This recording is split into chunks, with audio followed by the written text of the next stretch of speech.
E aí pessoal, tudo bem? Aqui quem fala é o professor Elton Romualdo, professor de Filosofia, História e Sociologia.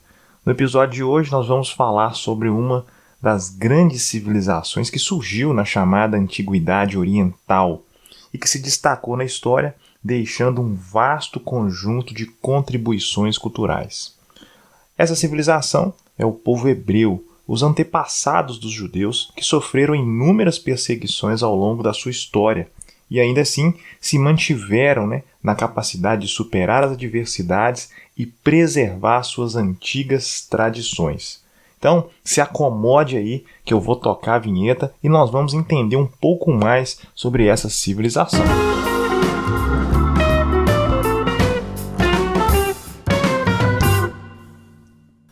Então, já acomodados, vamos ao que nos interessa. Todo ano, o chamado Muro das Lamentações, em Jerusalém, recebe milhares de visitantes entre os peregrinos e os turistas.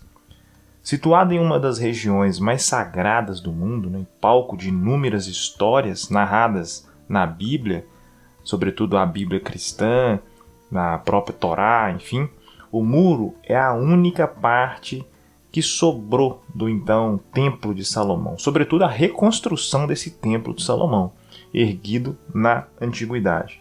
É um dos lugares mais sagrados para os judeus, a gente não pode esquecer isso, Local de oração, o símbolo da união desse povo, etc.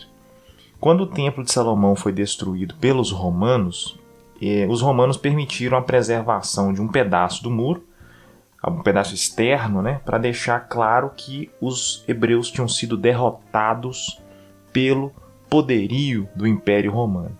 Essa é a perspectiva dos romanos, Da perspectiva dos hebreus, eles acreditam que a existência do muro é a possibilidade que Deus, o Yahvé, que é o Deus que eles acreditam, havia deixado aquilo ali, preservado aquele pedaço do muro, para relembrá-los da promessa, para relembrá-los da aliança que Deus, Yahvé, Jeová, enfim, tem com aquele povo. Então, são os dois lados aí dessa narrativa.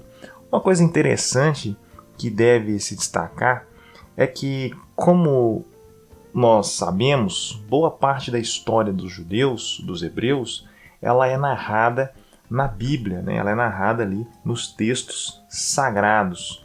Então, como conhecer o passado dos hebreus? As principais informações para compreender a origem, a trajetória, o modo de viver, de pensar do povo hebreu estão em alguns livros religiosos, como o Pentateuco, ou seja, os 5 primeiros livros que compõem a Bíblia, que no caso dos cristãos, e chamado de Antigo Testamento. O Pentateuco é chamado de Torá pelo povo judeu, e a Torá é o livro sagrado para esse povo. Pesquisas arqueológicas também contribuem e muito para a obtenção de mais informações sobre o passado dos hebreus. Em 1946, mais ou menos, para deixar uma margem um pouco maior, entre 1946 a 1956, foram descobertas, por acaso, por um pastor de ovelhas na região, o que nós chamamos de manuscritos do Mar Morto. Ou seja, eram pergaminhos de 2000 anos atrás, escritos principalmente em hebraico. Nesses manuscritos antigos, que foram encontrados em cavernas desérticas dentro de vasos de argila, o ambiente seco e escuro onde foram encontrados contribuiu para que eles fossem preservados quase intactos. No entanto, em relação a outros milhares de manuscritos, fragmentos, os estudiosos buscam desenvolver uma técnica de encaixe e decifração, de forma que não sejam mais danificados. E isso é muito interessante, Agora, se nós formos nos questionar sobre a origem do povo hebreu, no início os hebreus viviam como pastores nômades na região da Mesopotâmia, ou seja, ficavam ali transitando de regiões a regiões do que hoje nós chamamos de atual Oriente Médio, que não era favorável à prática da agricultura, uma região seca, semiárida, enfim. Segundo o livro religioso, no caso a Torá ou o Pentateuco, por volta de 1900 a.C., o patriarca Abraão estabeleceu uma aliança com Deus em troca das terras de Canaã, a chamada Terra Prometida, que hoje, né, é o atual território da Palestina, também onde está situado o Estado de Israel. Guiados por Abraão, partiram em direção a Canaã, em busca de melhores condições de vida. Assim, surgiu a crença dos hebreus como o povo escolhido por Deus para ocupar essas terras, que são, a partir daí, consideradas sagradas. Só que nem tudo que brilha é ouro, né, pessoal? O interesse por essas terras não eram apenas dos judeus, dos hebreus. Pelo contrário, alguns povos já viviam em Canaã. Outros pretendiam ocupá-la, né? Devido também às terras ricas, férteis, além da sua importância estratégica. Por que estratégica? Devido às inúmeras rotas comerciais que tinham naquele ambiente. Partindo daqui, então, os hebreus encontraram muitas dificuldades na suposta terra prometida. E somente após muitos conflitos travados com povos da região que conseguiram se estabelecer nessa terra e, a partir daí, falar que a promessa foi cumprida. A agricultura e o pastoreio, nesse caso, né, eram as atividades econômicas mais importantes praticadas pelos hebreus, nessas terras novas que foram ocupadas ali. Nessa época, os hebreus se organizavam em grupos, né, ou tribos, as famosas 12 tribos de Israel, né, lideradas cada uma por um patriarca. Nós não podemos esquecer também, como narra os textos bíblicos, né, os 12 filhos de Jacó, também chamado de Israel, daí o nome, né, do Estado de Israel, porque o povo Israel é descendente aí da linhagem de Abraão, o filho de Isaac e neto de Abraão, especificamente, um dos primeiros patriarcas dos hebreus. E essas 12 tribos, gerenciada, comandada, ou melhor dizendo ali, administrada por esse patriarca, formam, né, essas tribos. E essas 12 tribos dizem respeito à civilização dos hebreus.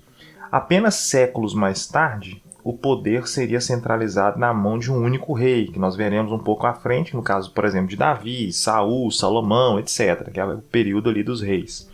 Mas antes disso, né, apesar de algumas áreas disponíveis para o cultivo, Canaã era uma pequena faixa de terra marcada por condições geográficas e climáticas adversas, que é uma questão muito importante grifar. Os hebreus passaram por um longo período de seca e fome na região, além de constantes ataques de povos rivais, que isso aconteceu mais ou menos praticamente um século depois ali de Abraão, por volta de 1800 a.C. Uma seca terrível obrigou os hebreus a deixar Canaã. Em busca de comida e de melhores condições, eles foram para o Egito. E aí começa um outro problema complexo, né? E nesse período de ida para o Egito, em busca de ajuda, etc., eles foram praticamente acolhidos no Egito, que fomos chamando aí do período onde José, que é um dos filhos, filho caçula de Jacó, era considerado ali um governador no Egito, um administrador, conseguiu receber o seu povo e, enfim, consegue acolhê-los ali muito bem. Então, ou seja, de acordo com os textos da Bíblia, mais uma vez eu remonto essa ideia, os hebreus foram inicialmente acolhidos no Egito, puderam a partir daí desfrutar de um longo período de considerável prosperidade no Egito, são os chamados 7 anos de vacas gordas, né? E magras, porque sabendo administrar, né, num momento de grande colheita, pouparam para um momento de grande seca e período ali de pouco cultivo, tinham-se estoques o suficiente para alimentar toda a população. Então, passando desse momento de considerável prosperidade, começaram a ser perseguidos, humilhados e então escravizados pelos egípcios. Como escravizados, eles foram submetidos a trabalhos pesados, perigosos, né? Desde a produção do campo até a construção de palácios e templos na cultura egípcia. Foi nesse contexto que os hebreus, de uma situação escravagista, né, uma situação de escravizados naquele momento no Egito, que o faraó, chamado Sete, temendo o crescimento contínuo da população hebraica e a partir daí possíveis ameaças ao seu poder, podendo perder o seu poder pelo povo hebreu que crescia, que prosperava ali naquele lugar, ele ordenou a morte de todos os bebês hebreus do sexo masculino, que todos pudessem morrer. E daí que surge a história de Moisés, né? Porque Moisés ele era um bebê sobrevivente, ele era um hebreu que sobreviveu a isso, foi encontrado pela uma das filhas do faraó, né? E aí encontrado aí criado pelo irmão de Ramassés, né? Filho aí do Sete, herdeiro do trono, foi criado ali aos lados ali, enfim, todo mundo sabia que ele era um hebreu, mas tentaram criá-lo como um judeu. Como um egípcio, né? Tentaram criá-lo como um egípcio. E aí ele cresce, ele sabe que ali não é o lugar dele, ele reconhece que ali não é o ambiente dele, e o mais breve possível de todos os tempos, ele se torna aí o grande libertador do povo hebreu. Ele se torna o grande mártir, né? Vamos dizer assim, do povo hebreu. O que isso significa? Ele reconhece que o povo, por mais acolhedor que seja, né, viver ali no palácio do faraó, de Sete e Ramassés, ele sabia que ali não era o lugar dele, né? Ele sabia que a verdadeira identidade dele era outra. Era o povo ali que estava sendo oprimido naquele ambiente. Então, a partir do momento, ele dedicou-se, né, a sua vida inteira a libertar os hebreus do Egito. Daí vem a história, por exemplo, depois de um longo tempo, né, como escravos no Egito, os hebreus, liderados por Moisés, já adulto, né, conseguiram fugir. Esse episódio ficou conhecido como Êxodo, que inclusive tem um trecho nos textos sagrados, tanto dos cristãos quanto dos hebreus relacionados a isso, né, um livro chamado Êxodo, que está marcado aí por volta de 1225, ou melhor, 1250 a.C., aonde eles buscam o retorno a Canaã. E esse seria uma volta, né, uma jornada muito difícil que era dada pelo deserto. E necessariamente a travessia ao que nós chamamos de Mar Vermelho. Então tem trechos ali fantásticos, né, no sentido assim de milagres, essas coisas todas. Mas segundo a Bíblia, né, nesse percurso de direção a Canaã, durante esse percurso, Moisés subiu no alto de um monte chamado de Monte Sinai, um local onde ele recebeu os 10 mandamentos, ou seja, os ensinamentos, as leis, o que deveriam ser seguidos e difundidos pelos hebreus, aquilo que deveria ser colocado ali como uma regra geral para que esse povo, para que os hebreus pudessem seguir. Esse episódio reafirmou a renúncia da crença em vários deuses, fortaleceu e reconheceu a existência de um único Deus, Javé ou Yavé, e esse Deus é o único criador de toda a humanidade, pela crença hebreia ou pela crença judaica. E assim os hebreus foram os principais responsáveis pela difusão do monoteísmo, ou seja, no final da antiguidade. E nós não podemos esquecer que uma das grandes religiões, se não a primeira religião, diga-se de passagem, do monoteísmo é o judaísmo, é a cultura hebraica, seguida do cristianismo e depois do islamismo, beleza? Então, desse povo surgiu o judaísmo. O que é o judaísmo? Uma religião que é baseada nas antigas escrituras da Bíblia. O judaísmo é uma das mais antigas religiões monoteístas que já existe no mundo, tendo assim influenciado o cristianismo e o islamismo, como eu acabei de mencionar. Então você tem aí o cristianismo datado mais ou menos entre o século III a século V, e você tem o islamismo no século VII depois de Cristo, tanto o cristianismo quanto o islamismo depois de Cristo. Um dos princípios básicos da religião judaica é: não faça a seu próximo aquilo que você não gostaria que fosse feito a você. Atualmente, o judaísmo ele é praticado em diversas regiões do mundo. No entanto, os seguidores dessa religião estão mais concentrados ali, em Israel, onde hoje é o grande estado, né, desse povo. Enfim, Agora vamos falar um pouco, já falado aí, então, explicitado, né, que o nome dessa etnia é hebraico, né, o povo hebreu, e a religião é o judaísmo. Então vamos lá. De acordo com a tradição hebraica, depois dessa longa jornada de peregrinação pelo deserto, né, eles conseguem sim retornar à Palestina. Só que, mais uma vez, tiveram dificuldades para se estabelecer na região por causa da presença de outros povos. Ou seja, eles estavam lá, já tinham dificuldades, resolveram sair, outros povos habitaram, e quando eles voltam, vamos voltar. Quando eles retomam, eles encontram certas dificuldades, porque outros povos habitaram aquele lugar. As terras conquistadas na Palestina foram divididas entre 12 tribos.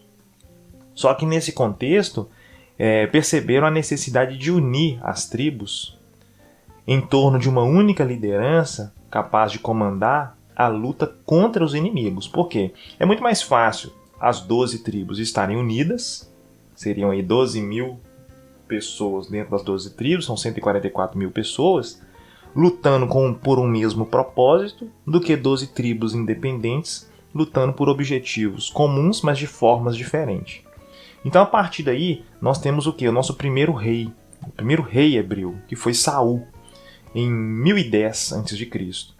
Apesar de ter derrotado vários povos, teve dificuldade de vencer os filisteus, que, mais poderosos militarmente, representavam uma constante ameaça para a consolidação do seu povo na região. Então, ou seja, os filisteus, por parte longa da história, foram a grande pedra no sapato do povo hebreu. E aí que vem o X da questão. O segundo reinado, né, que vem aí depois de Saul, deve-se a Davi, né, o rei Davi, que conseguiu grandes vitórias contra os filisteus. O reinado dele foi marcado por uma expansão de território significativa, com a conquista de Jerusalém, transformada em capital de Israel. No entanto, foi no reinado de Salomão, filho de Davi, né, que sua influência chegou ao auge. Salomão foi considerado, se não o maior, mas pelo menos um dos grandes reis ali do povo hebreu, e construiu o famoso Templo de Salomão, que eu comecei falando, inclusive, na nossa introdução aqui. E de fato, né, ele evidencia que o seu domínio ele foi marcado por um período de gigantesca, extrema prosperidade econômica, luxo e ostentação. Diga-se de passagem, só uma nota, que o Salomão tinha 700 esposas. É lógico que isso, né, gente, esse número de 700 é um número simbólico, né?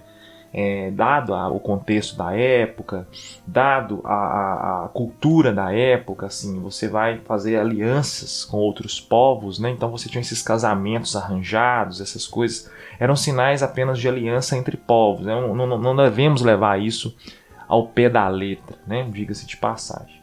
Mas enfim, com a morte de Salomão, o reino de Israel se dividiu em dois. O reino de Israel, né?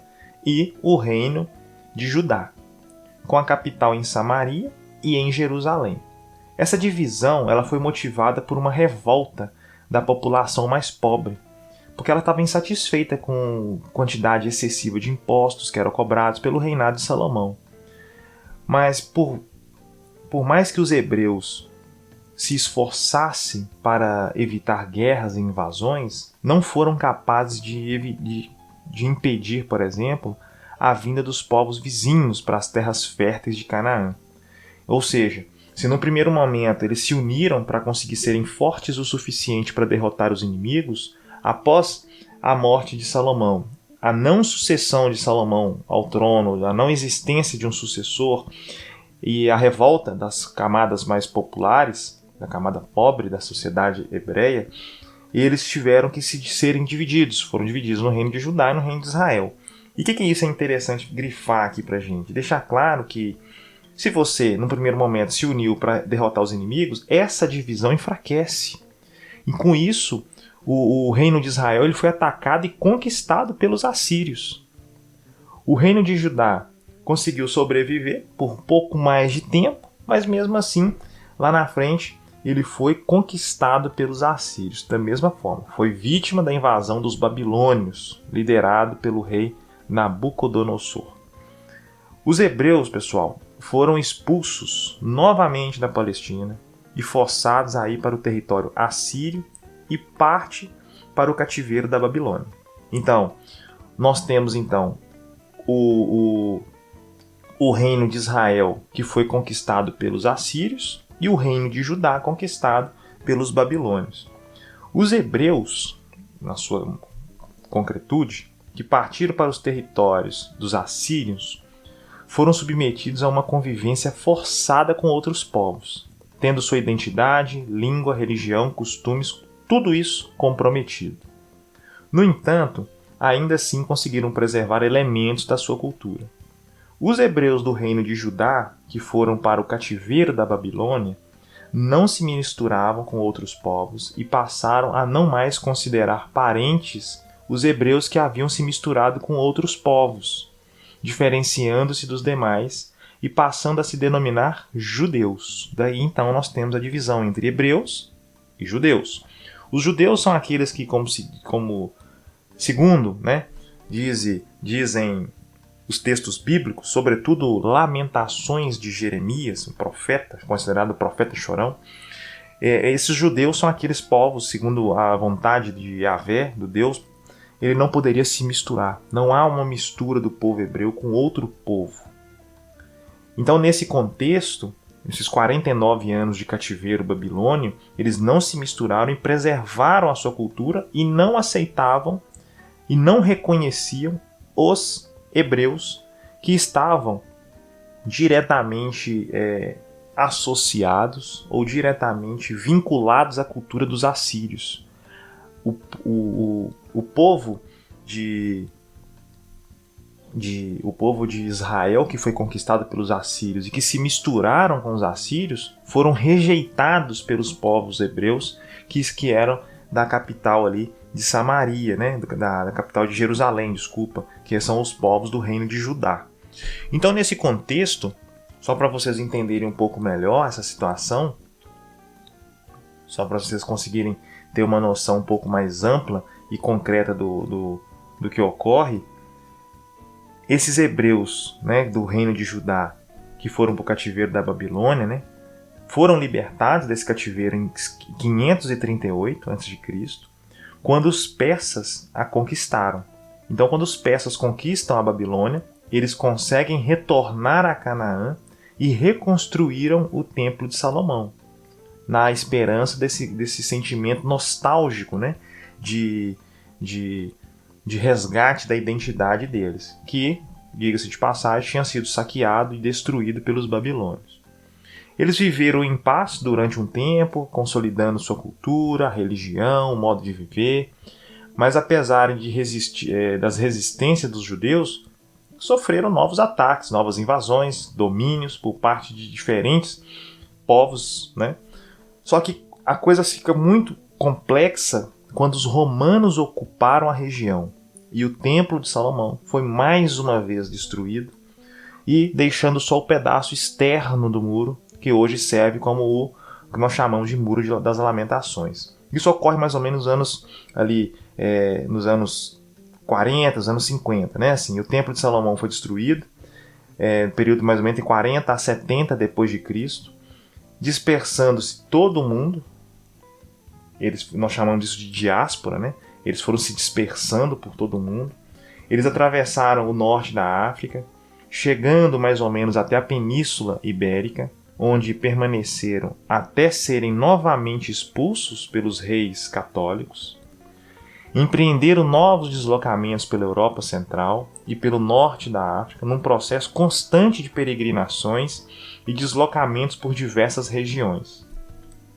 Mesmo espalhados pelo mundo todo, eles tiveram que se adaptar às diferentes realidades, mas mesmo assim conseguiram manter a sua identidade, conseguiram manter a sua cultura, os seus hábitos, a sua língua, etc. Mas é importante colocar aqui, pessoal, por quê? Porque esse processo chamado de diáspora, ou seja, essa dispersão por todo o mundo, do povo hebreu, por mais que eles tenham preservado, tenham conseguido resistir culturalmente, religiosamente a essas diversidades culturais e étnicas do mundo afora, existe um ponto-chave. Hoje nós temos em média 4 milhões de judeus que vivem na África, que são negros e que não são reconhecidos pelos judeus que habitam em Israel, simplesmente por eles serem negros. Então, essa diáspora, por mais que esse povo judeu tenha preservado a sua cultura e os seus hábitos, as suas crenças, há ainda uma divisão entre essas culturas internas do judaísmo, do judaísmo, né, e dos israelenses, diríamos assim.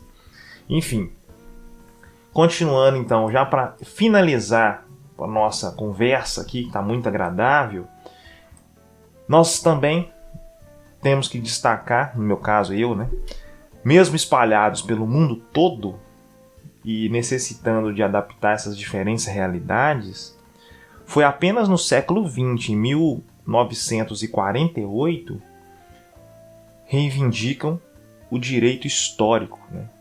Esses direitos históricos que foram reivindicados garantiram aos judeus fundar um estado próprio na Palestina, a antiga Canaã, né? E a partir daí nós temos a criação de um estado judeu, o estado de Israel, assim, o país Israel, então surge a partir daí, em 1948. Na região resultou uma série de conflitos armados, uma série de problemas contra, sobretudo, os palestinos, que já estavam ali durante todo o período, desde a antiguidade, naquela região. Então isso só reforçou o conflito entre esses povos, né? E a partir daí gerou um conjunto de instabilidades e políticas, né, adversas na região que hoje nós chamamos de Oriente Médio. Enfim, essas foram algumas notas gerais sobre o povo hebreu, algumas notas específicas aí sobre a questão da diáspora, dispersão, como que se deu essa divisão entre judeus e israelenses, né? Ou seja, hebreus e judeus, como que se deu essas invasões, alguns períodos importantes, como a Era dos Reis, a Era dos Patriarcas, né? Enfim, esse é um dos grandes legados aí do povo hebreu, que é deixar essa abertura religiosa, pai do monoteísmo, que serviu de influência ao cristianismo, que serviu de influência ao próprio islamismo.